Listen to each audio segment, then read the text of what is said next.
you discuss almost any thinker's flaws in their thinking except for Jung's. What were his? Well, I think Jung overgeneralized his experiences, his clinical experiences.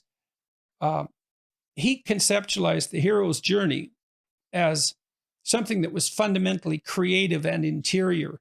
And I think that that's probably true only for people who are really high in trait openness, who are creative. And I suspect that Jung attracted a tremendously disproportionate number of creative people to his practice, given the nature of his personality and his interests.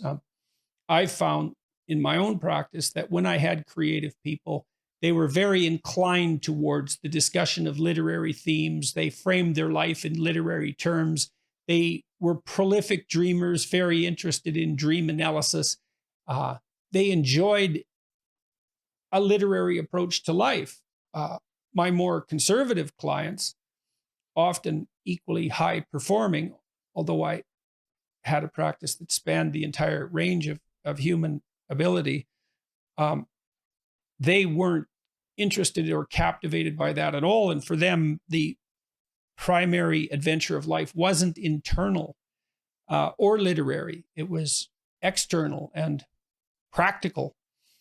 And the more agreeable types, their life was primarily social rather than symbolic or creative.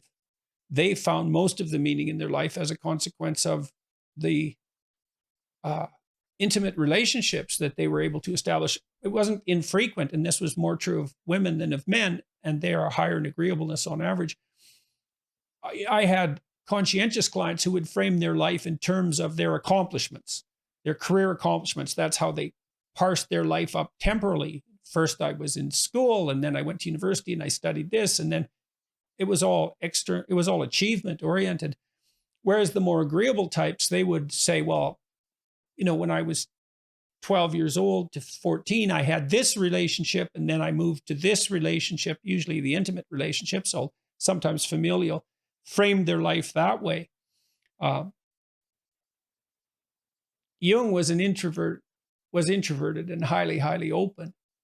And so that skewed his view in a particular way. And then because he was psychoanalytic, he also tended to view the psyche as sane as a consequence of its internal organization and even its internal ethic, and placed much less stress on the role of social interactions and society as a whole in producing sanity.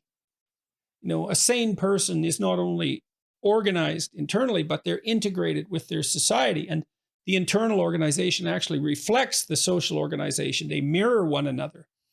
And although Jung, being a very sophisticated person, of course, knew that social adaptation was necessary, it was more his colleague, Alfred Adler, who was more politically on the left, by the way, as well, who concentrated more on the interpersonal aspects of life and the role of socialization in the maintenance of, and the maintenance of intimate relationships, say, in relationship to sanity.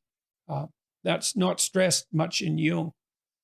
If you immerse yourself in the Jungian world, you'd end up convinced that we were all creative religious mystics, and that was our essential destiny if we were going to realize the highest reaches of our being. And there's some truth in that, but there's also truth in the proposition that you can find your pathway as an agreeable person in your relationships, or as a conscientious person in your duty.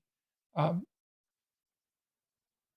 Jungian might argue that all that still has to be nested in something transcendent at the outer reaches of personality, and I suppose that's possible, but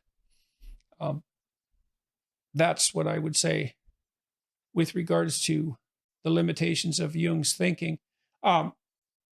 It's also the case that although he identified at least one of the major personality traits, extroversion, although the modern version of it is somewhat distant from his original conceptualization, he didn't notice that one of the major personality traits was neuroticism, the tendency to feel negative emotion.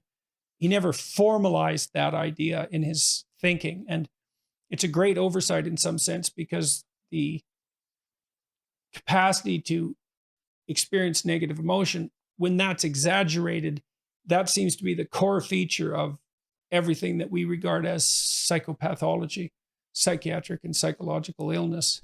It's not the only thing, but it's the primary factor. So